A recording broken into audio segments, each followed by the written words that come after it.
Kamala Harris just got one of her best polls of the year. One of the best pollsters in America recently came out with its latest survey, and it's good news for Kamala Harris. The Des Moines Register/Mediacom poll, conducted by Selzer and Co., found Donald Trump at 47% to the vice president's 43%, within the margin of error. In a state the former president has twice won comfortably. The poll was conducted last week, before Sunday's apparent assassination attempt against Trump. While the Hawkeye state is unlikely to be pivotal in November, the fact that Selzer found a close race in a state Trump has dominated could signal good things for Harris, both in terms of the accuracy of polling and for her chances in next-door Wisconsin. What makes the Selzer survey so important is that it's been accurate in an era when other pollsters have struggled. 4 years ago, it had Trump up in Iowa by 7 points days before the election, when other polls had Democrat Joe Biden in a much better position. I noted at the time that this one poll is giving Trump backers hope and Democrats anxiety. Democrats had good reason to worry. Not only did Trump end up winning Iowa by 8 points, he also vastly outperformed his polling in Wisconsin, nearly winning a state where he had trailed by high single digits in pre-election polling. Trump would do significantly better in many other battleground states as well. A similar scenario played out in 2016. Selzer's final poll had Trump ahead by 7 points in Iowa. He went on to win the state by 9 points, and the election over Hillary Clinton, doing better than most swing state surveys said he would. This year, a lot of people, myself included, have wondered whether there could be another polling misfire.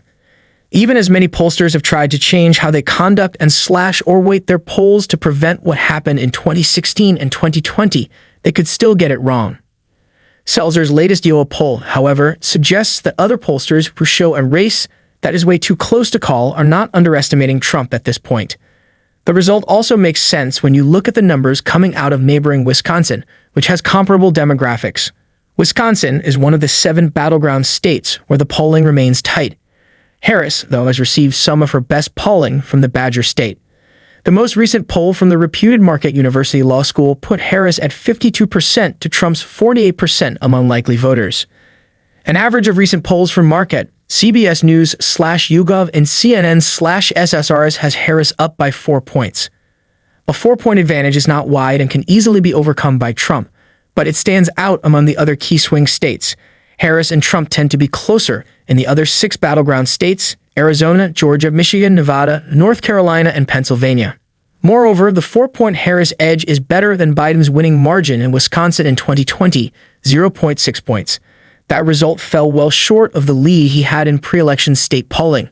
The Badger State polls also underestimated Clinton 4 years earlier to such an extent that she became the first Democrat to lose Wisconsin since 1984.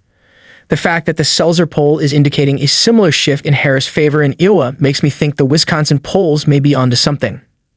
Now, a win by Harris in Wisconsin would not guarantee her victory by any stretch. Even if you give her the state's 10 electoral votes, along with the states already leaning her way, she'd need to carry at least 2 of the other 6 battleground states. Carrying Wisconsin, however, would improve Harris' chances of winning, instead of the race being roughly 50-50ths. Most modelers would give her closer to a 75% chance of winning if she won Wisconsin. That's a big shift in Harris' direction. Still, a 75% chance of victory is not a guarantee of anything. Trump's chance of winning would basically be the equivalent chance of a coin landing on heads in 2 consecutive tosses.